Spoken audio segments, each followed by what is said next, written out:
Maya, we're ready for you. Who? What? When? Why? Is the whistleblower in danger?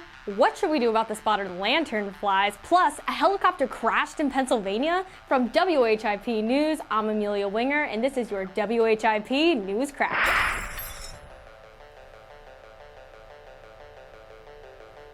The lawyer for the whistleblower says he has concerns over the danger President Trump's comments might put his client in. Last week, the whistleblower complaint from the intelligence community sparked an impeachment inquiry into the president.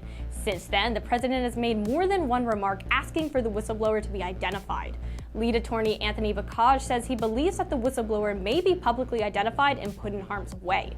In a letter addressed to the Director of National Intelligence, Bakaj claimed some individuals had put a $50,000 bounty on the identity of the whistleblower.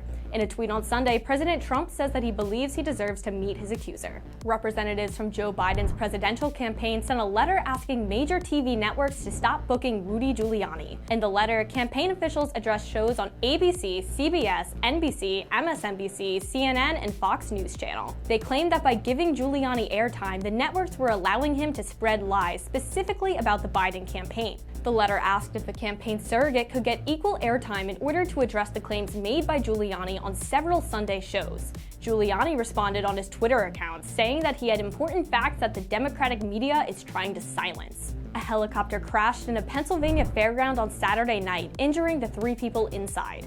The crash occurred in the parking lot of the Bloomsburg Fair at around 8 p.m. More than 64,000 people were attending the fair, but none were harmed. The pilot and 2 passengers were brought to the hospital with non-life-threatening injuries. The Federal Aviation Administration and the National Transportation Safety Board are investigating. Poverty rates for African-American Philadelphia residents have declined in the past 2 years.